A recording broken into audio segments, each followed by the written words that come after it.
Hola, buenas tardes a todos, todas y todes, nuestra comunidad leoparda del plantel 8. El día de hoy continuamos con las actividades de este día blanco, que ya se encaminó a ser una semana blanca en la preparatoria.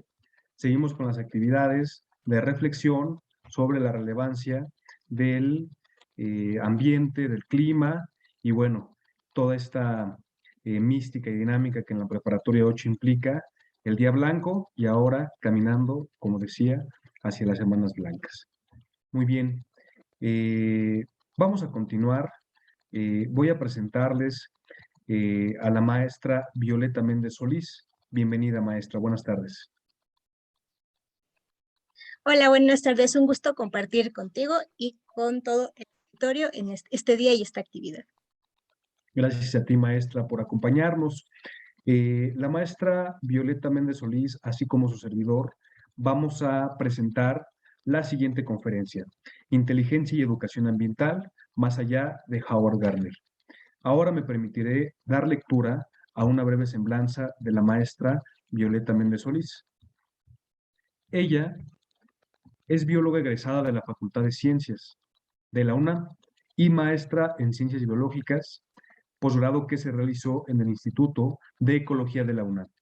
Sus áreas de especialidad son la botánica, la ecología vegetal, la ecología de la polinización, taxonomía y biología de la reproducción de plantas. Además, trabajó 10 años impartiendo el curso de biología de plantas en la licenciatura de biología, Facultad de Ciencias de la UNAM, y 8 años impartiendo el curso de ecología de la polinización en la licenciatura de biología también en la Facultad de Ciencias de la UNAM.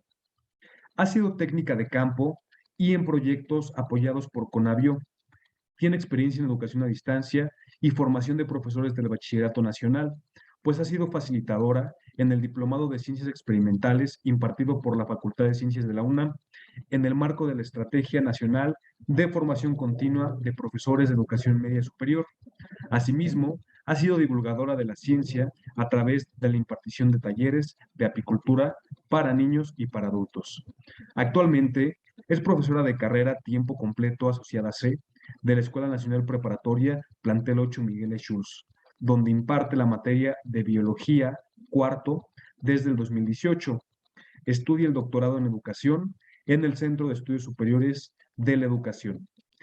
Es participante de diversos proyectos y programas institucionales como es Tutorías, Jóvenes de la Investigación, así como Infocap, que también es parte de este proyecto del Día Blanco.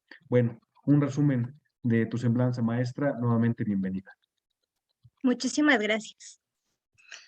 Bueno, el día de hoy trataremos un tema muy interesante que es la relación entre la educación ambiental y la inteligencia. Esta ponencia será un trabajo en equipo, como lo podrán ver, y comenzaremos hablando de lo que es la educación ambiental y cómo ha evolucionado a lo largo del tiempo. Si me pueden proyectar la diapositiva, por favor, para comenzar.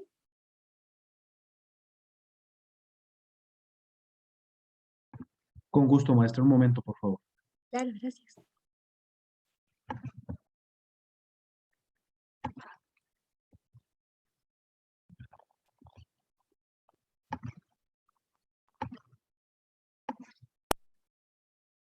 Muy bien, muchas gracias. Bueno, la idea de educación ambiental surge a partir de la Organización de las Naciones Unidas en 1970, en donde se comienza a escuchar acerca de la importancia de la educación desde las primeras etapas de la vida hacia el medio ambiente, hacia el medio que nos rodea, la biodiversidad, es decir, todos los seres vivos que nos rodean. Posteriormente, en 1987, con una carta conocida como Informe Bortland, surge lo que se conoce como la educación para la sustentabilidad. Es decir, ha habido una evolución de lo que se consideró en un principio la educación ambiental, ¿no? Ya con los primeros indicios de la contaminación, del desgaste del ambiente por las actividades humanas, y en 1987, con nuevos informes y con la situación que se estaba observando acerca de la pérdida de la biodiversidad en todo el planeta, surge este informe a partir del cual se considera que es importante educar a las futuras generaciones acerca de lo que es este tema de la sustentabilidad. La sustentabilidad se refiere a el cuidado de los recursos naturales para que no solo los podamos utilizar en la actualidad, sino también para que las futuras generaciones lo puedan utilizar. Entonces ya no solo se hace un hincapié en que hay que cuidar el ambiente en general, y el ambiente se refiere a todo aquello que rodea a los seres humanos, no solo animales, plantas, todo ser vivo, sino también todo el entorno que se conoce como abiótico, es decir, aire, agua, etcétera, suelo, etcétera. Posteriormente, y después de mucho trabajo científico, se debe decir, surge este tema que se conoce como la educación climática. A partir del protocolo de Kioto en el 2005, en el que todos los partes firmantes que forman parte de la Organización de las Naciones Unidas, o sea, los países que forman parte de la Organización de las Naciones Unidas, firman este acuerdo en donde se da a conocer que las emisiones de gases de efecto invernadero están aumentando y esto está provocando un aumento en la temperatura del planeta. Y eso ha dado como consecuencia lo que conocemos como cambio climático, que es un cambio en el régimen del clima en todo el planeta. Y todos nosotros lo hemos podido observar a lo largo del tiempo. Es decir, ahora tenemos temperaturas muchísimo más extremas y fenómenos meteorológicos muchísimo más complejos, como lo hemos podido observar, y esto ha llevado a diferentes consecuencias. Y una parte muy importante de estas consecuencias es que hay consecuencias económicas, porque los desastres naturales llevan a grandes gastos. Entonces, esta parte económica siempre tiene un impacto fuerte a nivel internacional y por eso empieza a hacer tanto ruido. Posteriormente, a partir del evento de la COP21, la Convención para el cuidado, bueno, para el conocimiento de la biodiversidad en el 2015, pues también se hace un hincapié, sobre todo en la importancia de promover la educación en las personas, desde los más jóvenes, desde los más niños hasta los adultos. Se habla mucho de la importancia de la educación para poder cambiar la situación, generar una responsabilidad acerca del cuidado de los seres vivos y del planeta en general. Entonces, a lo largo de todo este proceso estamos hablando de la importancia de la educación y que además debe transmitirse desde las primeras etapas de la vida de manera diferente, con diferentes estrategias, pero se ha hablado de esta importancia de generar conciencia, reflexión a partir de nuestra responsabilidad hacia el ambiente, qué estamos haciendo hacia el ambiente. Posteriormente, bueno, ligado con esta idea de educación climática surgida del protocolo de Kioto, surge esta idea dual, ¿no? Lo que se llama la educación del cambio climático y la educación para el cambio climático.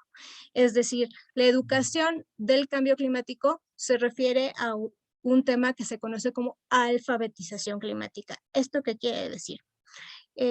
La alfabetización climática es dar a conocer los conocimientos fundamentales acerca de lo que es el cambio climático. En 1992, un grupo de expertos se da cuenta de que los gases de efecto invernadero se han acumulado en la atmósfera y están calentando al planeta. Y entonces todos estos temas, las causas del cambio climático, las consecuencias, todos estos temas a nivel de conocimiento se conoce como educación del cambio climático. Perdón. Pero hay otra vertiente muy importante que es la educación para el cambio climático, es decir, la educación para la acción. Y este es un tema más complejo, porque no solo se trata de conocer, sino también de aplicar lo aprendido hacia la responsabilidad. Entonces, a partir de ahí surge un importante movimiento que ha tenido más fuerza en los últimos 20 años aproximadamente, en donde ha habido un esfuerzo para mover sobre todo la educación hacia un ámbito de la acción, es decir, llegar hacia la reflexión, hacia promover proyectos, trabajos directamente con las comunidades, acciones individuales proyectadas hacia la comunidad para que haya un efecto, lo que se llama el aprendizaje significativo. La siguiente, por favor.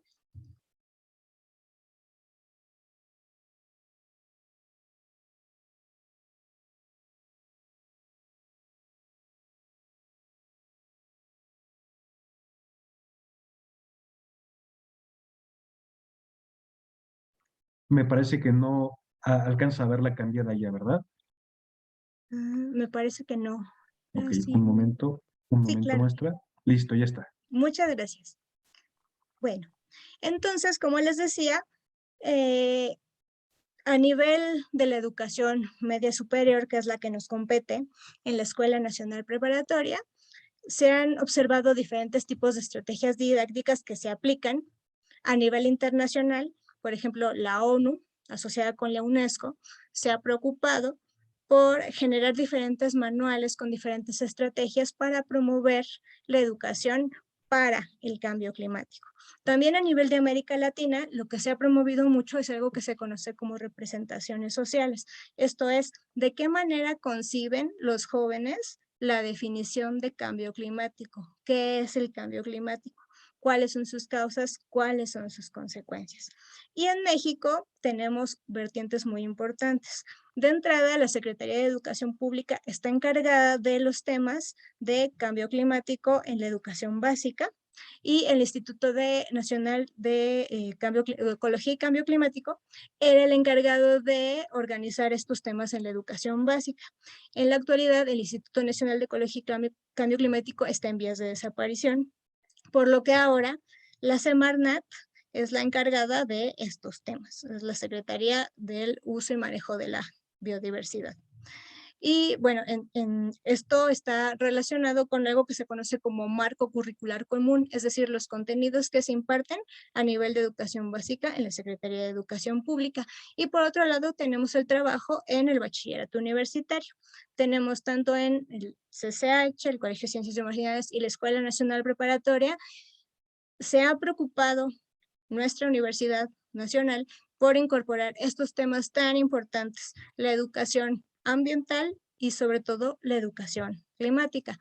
Especialmente en la Escuela Nacional Preparatoria ya contamos con unidades completas de trabajo con el tema de cambio climático y una consecuencia muy importante que es la pérdida de la diversidad biológica en consecuencia del cambio climático.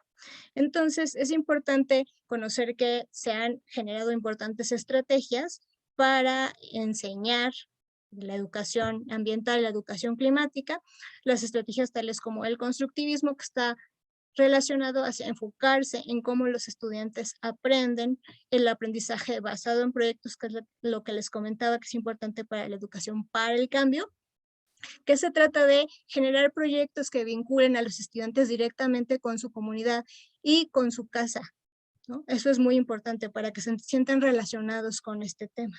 Y principalmente, y esto es muy importante, que se busque un enfoque multidimensional, perdón, y participativo, es decir, que se vea desde el nivel individual, pero que el estudiante sea capaz de verlo a nivel bueno, individual de su comunidad y llevarlo incluso al nivel de su escuela, como su plantel, ¿no? Y que esas acciones se vean reflejadas y que él sienta que está aportando de una manera importante, ¿no? Y además es importante el tema de la evaluación. Hay dos formas en cómo se pueden evaluar estos temas: la educación que se conoce del aprendizaje, que generalmente son diferentes instrumentos. Los instrumentos de aprendizaje más conocidos, por ejemplo, son los exámenes, que esos se utilizan mucho en la educación del cambio climático, es decir, el nivel del conocimiento. Pero la evaluación para el aprendizaje tiene que ver con estas habilidades y actitudes para la vida que es importante que en la actualidad se midan por parte de los profesores y que se vean observadas y reflejadas en la actitud de los estudiantes. Entonces, este tema en la actualidad es muy relevante, fundamental, necesario, porque estas habilidades que los jóvenes desde muy temprana época de su vida, es importante que entiendan y promuevan también con sus acciones el trabajo hacia el medio ambiente, ya que es urgente ese trabajo en la actualidad, porque se ve reflejado pues en la situación que vivimos en el planeta y que pues en realidad es un gran paquete el que les vamos dejando a las nuevas generaciones debido a todo lo que hemos consumido del planeta. ¿Bien? Entonces, bueno, el maestro Raciel me ayudará a relacionar precisamente todo este tema con esto que se conoce como la inteligencia naturalista o esta inteligencia ambiental que está relacionada con principalmente estos temas de psicología educativa, de los que él también es un experto. Entonces, si nos puede platicar un poco acerca de la inteligencia ambiental, profesor. Claro que sí, maestra, muchas gracias. Pues todo lo que has tenido a bien plantear, comentarnos y sobre todo compartir con nuestra comunidad de diversos niveles, evidentemente, pero enfocado hacia el nivel bachillerato, forma parte de un entramado de habilidades, de tipos, de subdivisiones y de modalidades de inteligencia. Tenemos una idea de que como estudiantes que nos estamos formando en el bachillerato en un ámbito general, que estamos buscando prepararnos precisamente para la educación superior y enfrentar una licenciatura, una ingeniería, etcétera. En ocasiones tenemos la idea de que todo tiene que ver con el aprendizaje conceptual, con tener el dato bien preciso, con recuperarlo cuando se necesita, con que pregunta el maestro o maestra, ¿quién se acuerda, por ejemplo, de los pares craneales? Bueno, pues el par quinto y el par sexto funcionan así. Tenemos una idea de que así funciona el aprendizaje y por ende la educación. Sin embargo, maestra, esto que usted nos va planteando tiene un trasfondo mucho más íntimo. Decía usted sobre la perspectiva constructivista, este paradigma que ha permeado a la educación desde el siglo XX y hasta la actualidad sigue vigente en muchos ámbitos. Ver cómo cada estudiante se lleva a la cotidianidad de su hogar su aprendizaje, hoy en día resulta mucho más significativo que nunca, puesto que venimos de afrontar una pandemia y tuvimos que llevar el ámbito educativo, la docencia, la enseñanza-aprendizaje al fuero interno y privado de nuestro hogar.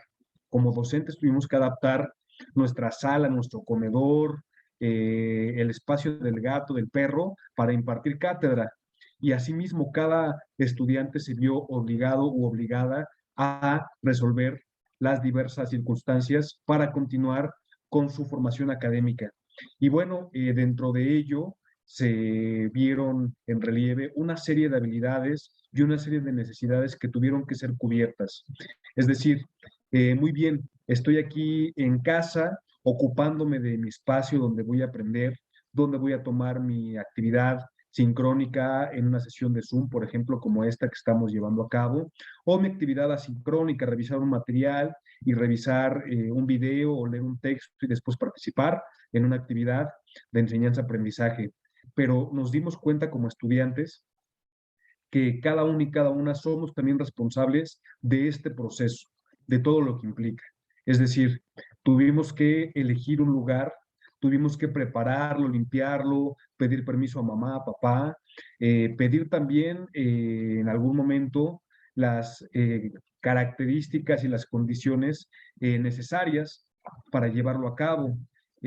Sobre todo fue a través de teléfonos inteligentes, de tabletas, de equipos de cómputo, en fin, una serie de estrategias y materiales que tuvieron que ocuparse de improviso también, que no se tenían planificadas.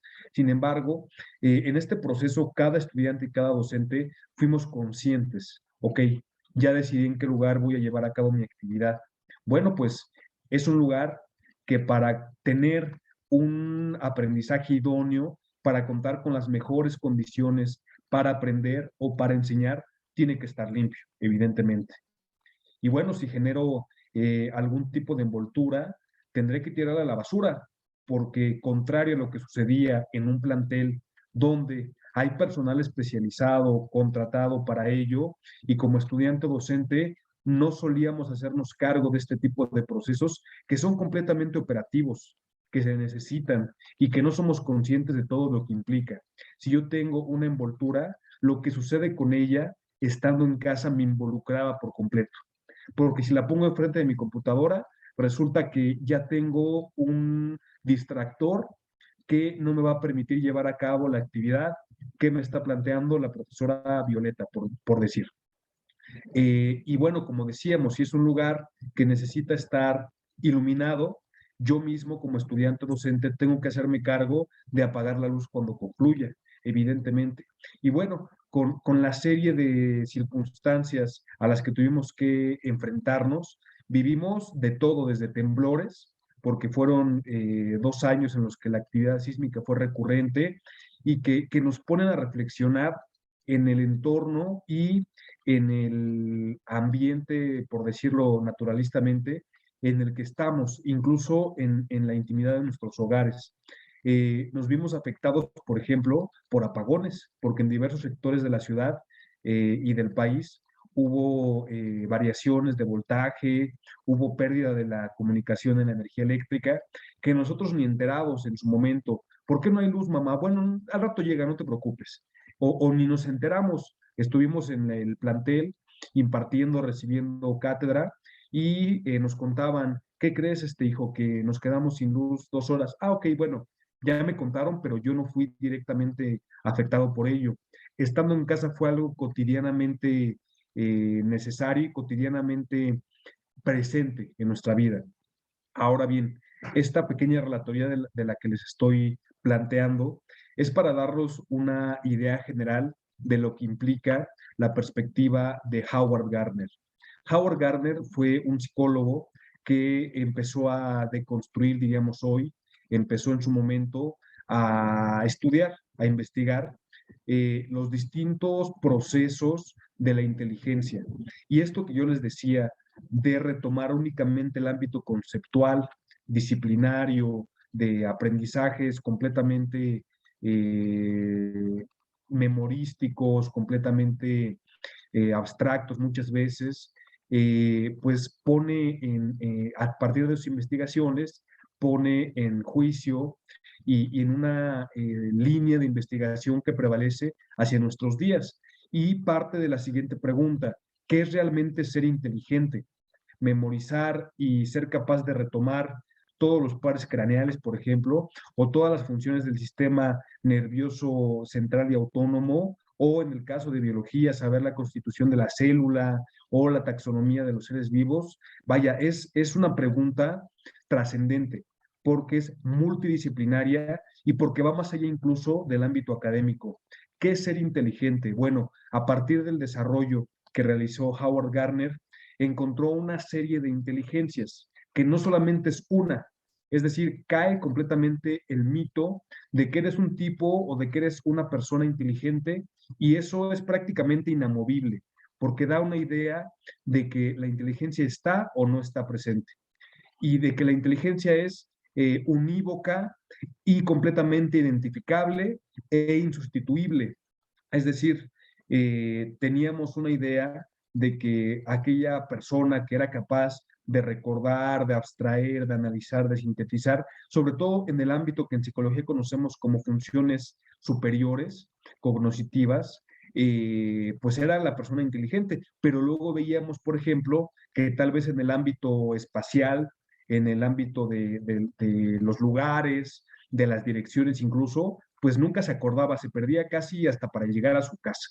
O de aquella persona que, bueno, a lo mejor era mucho más capaz en el ámbito físico, deportivo, práctico, bueno, pues es algo que no deja de ser inteligencia, también tiene un ámbito relevante para el estudio de la inteligencia y es la inteligencia kinestésica.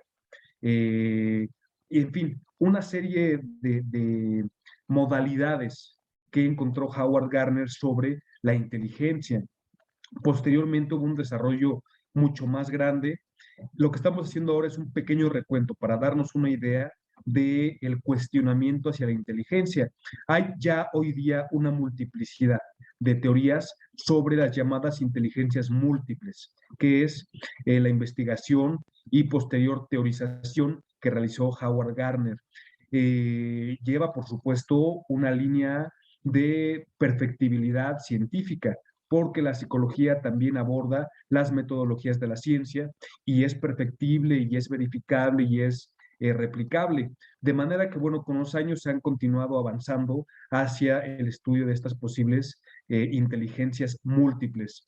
Y lo que trae en este momento de la ponencia que nos ha presentado la maestra Violeta, nos atañe en específico al ámbito de la conocida inteligencia naturalista. Y retomo, redondeando el comentario que les hacía previamente. Bueno, si yo estoy en un espacio propio, porque puede ser mi casa, porque puede ser mi sala, porque puede ser mi comedor, bueno, repensar, y es, me parece, una reflexión fundamental hoy en día en la cual retomamos el ámbito de la inteligencia naturalista, darnos cuenta de que estamos conectados y conectadas en todo momento con la naturaleza, de que aunque vayamos a la preparatoria 8 todos los días y nos olvidemos de que en casa haya agua, haya luz, haya gas, que no pasó el de la basura y mi papá o mi mamá no la tiraron, bueno, es algo que nos atañe, es algo que nos involucra y que nos responsabiliza y que también representa una inteligencia trascendente, no tiene un enfoque de cuestión accesoria, es completamente medular y tiene un punto nodal de formación en nuestro estudiantado. No queremos solamente que abstraigan, que analicen, que sinteticen, que infieran, que debatan, que se aprendan absolutamente todas las clases y subespecies que hay dentro de los mamíferos o que dominen por completo todas las teorías psicoterapéuticas que vemos en el programa de psicología. Tenemos que transitar y caminar hacia una formación integral que precisamente promueve el Día Blanco, que promueve el proyecto que la maestra Violeta presenta y que ha trabajado durante ya algunos años, que continúa vigente, el proyecto de acción por el clima. Es decir, como se dan cuenta, ámbito complementario o no es un ámbito que queda en segundo plano, es un ámbito fundamental y lo hemos visto y vivido. Cuando en casa tuvimos apagones porque hubo en el norte de la República fallas a partir de incendios, pues afectaron a toda la red nacional.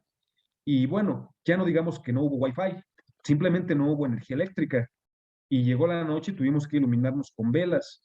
Y vaya, es una cadena continua y es un círculo de corresponsabilidades, porque incluso hubo una polémica por un comunicado que subieron en las redes a partir del gobierno de la República y que bajaron y que luego supieron que posiblemente había sido falso y que luego sí fue fidedigno. Es decir, ahí hay una responsabilidad a nivel de política institucional y de política pública.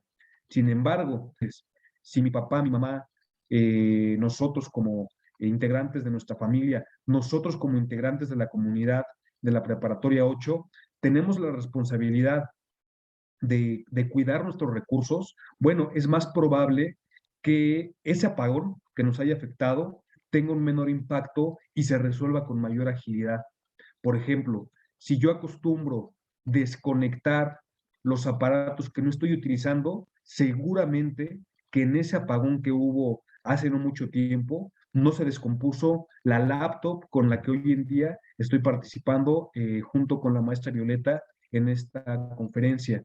Y es una cuestión de hábitos que sí trasciende lo académico, porque hoy estamos en una conferencia a través de la plataforma de Zoom de este día blanco, pero pudo ser un refrigerador donde mis reservas de alimentos pudieran verse afectadas, pero pudo ser también, por ejemplo, la lavadora, donde yo tenía contemplado ya lavar mi ropa y resulta que pues ya mañana no tengo nada que ponerme, ¿no? Porque se descompuso mi lavadora, porque no acostumbro desconectarla, en fin, y esto trasciende en la formación del estudiantado, trasciende nosotros como integrantes de la comunidad preparatoriana y universitaria y en conjunto como sociedad. Influye, porque si eres brillante, tienes la capacidad memorística muy desarrollada, puedes abstraer, recordar, percibir, poner atención de manera sostenida, pues de nada sirve si en la tarea que tenías de derecho para entregar no la puedes enviar. Y de nada sirve porque resulta que no desconectaste el equipo que no estabas usando. ¿Se dan cuenta cómo es un círculo de corresponsabilidades que sigue escalando, que continúa desde el nivel macro, como decíamos, una política pública, hasta el nivel micro, en mí que como profesor, tengo el hábito de apagar las luces cuando no las estoy utilizando y de desconectar los aparatos cuando no voy a hacer uso de ellos. Resulta fundamental replantearnos, maestra, y con esto cierro mi perspectiva, revisar y retomar qué estamos enseñando y aprendiendo en el proceso educativo. Estamos únicamente planteando recordadores, que es fundamental y no resta, y no podría ser posible el aprendizaje sin la memoria, por supuesto. Estamos planteando la formación de mini psicólogos, de mini biólogas, de mini ingenieras, de mini médicos, digamos, o estamos, como con el caso de la inteligencia naturalista y de la educación ambiental, estamos realmente impactando en su formación multidisciplinaria. Estamos, por decirlo también, en otro ámbito de las teorías de la psicología educativa, estamos generando realmente una habilidad para la vida que no tenga que ver solo con cada una de las asignaturas o con la carrera que vayan a elegir, sino que realmente estamos formando ciudadanos, profesionistas, digamos, empresarias, personas completas, integrales. Y me parece que es uno de los trasfondos del asunto, maestra, que como docentes sí tenemos la responsabilidad de cuestionarnos, y como estudiantes también tenemos el compromiso que asumir, ya no digamos con otros ámbitos que también son fundamentales, por decir en otra perspectiva psicológica, de otra teorización, la inteligencia emocional. ¿Cuántas veces hemos desarrollado una gran pericia y habilidad en nuestro campo de conocimiento como profesionistas, pero a veces nos falta cierta tolerancia, por ejemplo, a las situaciones adversas? Y sucede con las y los estudiantes. Son buenísimos en matemáticas, son buenísimas en ciencias, pero en ocasiones les falta un poco de organización para presentar sus proyectos y por eso no sacan 10.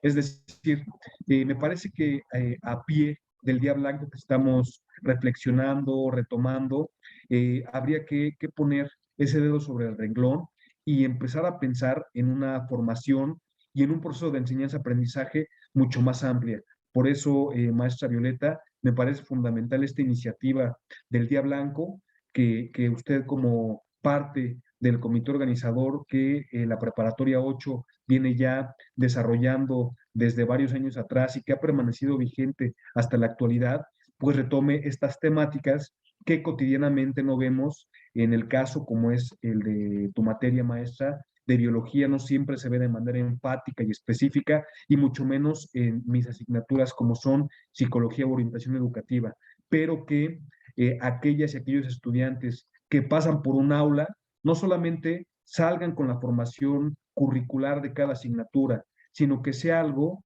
que dure a través del tiempo y que sea evidente ese cuidado hacia el ambiente, esa formación integral, también dentro de otras temáticas como la igualdad de género, por ejemplo, como una formación ambiental, como una formación de habilidades para la vida. En fin, me parece, maestra, que este día blanco, que más bien ya está encaminado hacia una semana blanca, pues tenga, como ya tiene y siga teniendo, un impacto continuo en nuestra comunidad para que seamos preparatorianos universitarios y personas con una formación más amplia, más sólida y que dure en lo que sea que nos dediquemos en el ámbito profesional y sobre todo como sociedad, que construyamos esta habilidad y esta inteligencia naturalista, ambiental, de comportarnos y de impactar de manera diferente y de manera comprometida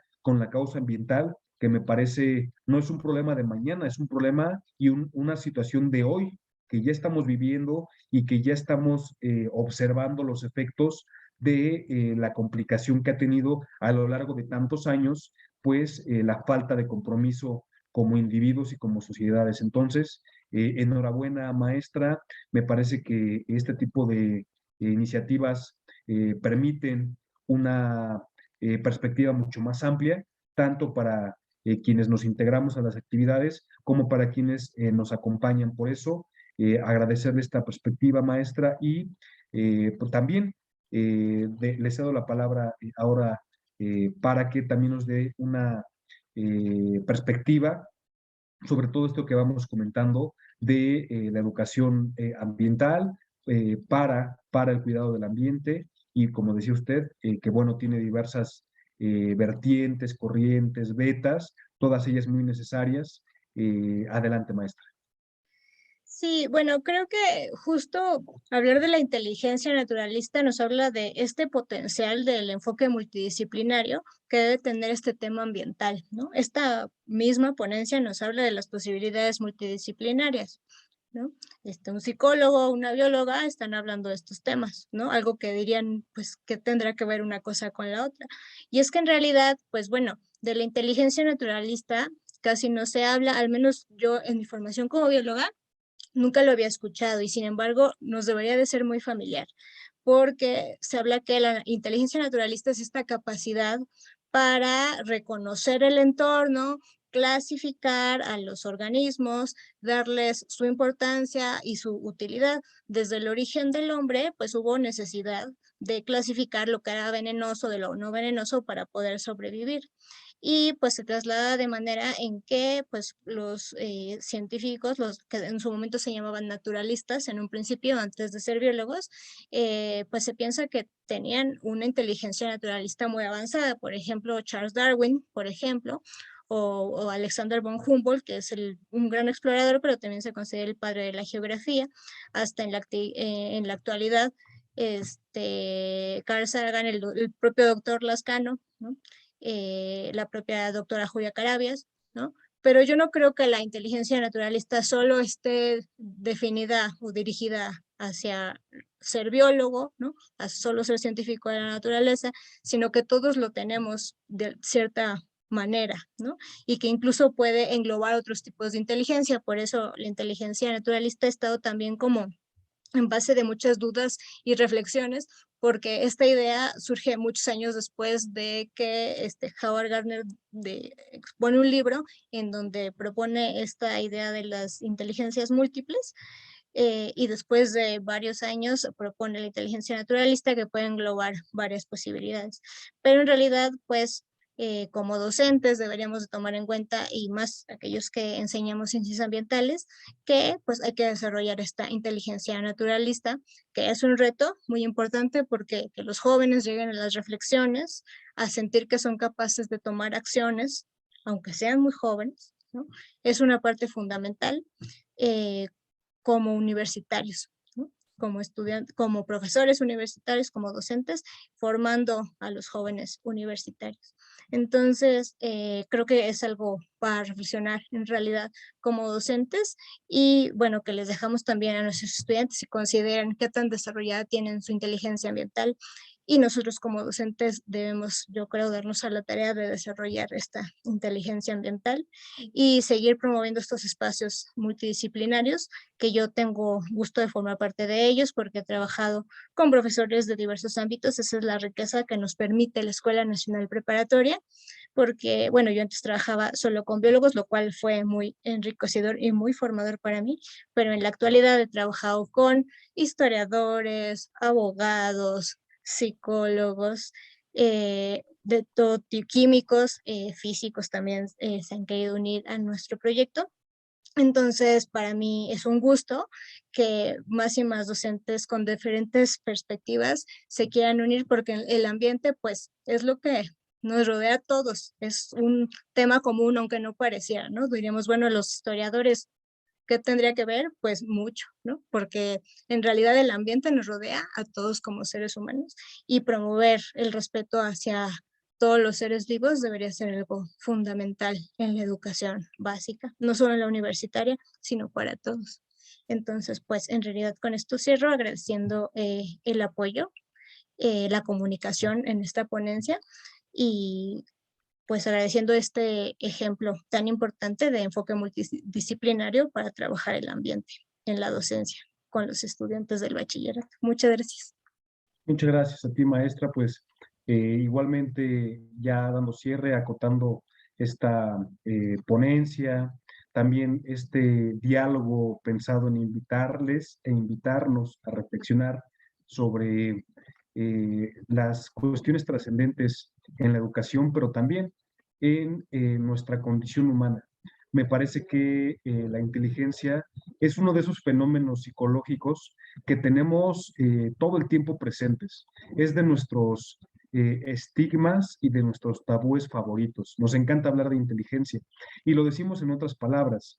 Eres muy listo, eres muy lista, eres muy astuta o en otro sentido, ¿no? Eres, por decir, medio lento o eres muy hábil o eres muy, en fin, cualquier connotación tanto positiva como negativa y neutra de otro tipo de conceptos que en el fondo tienen que ver con la inteligencia, eh, porque hacemos una constante valoración de nuestras habilidades y capacidades y las comparamos con las de las otras personas.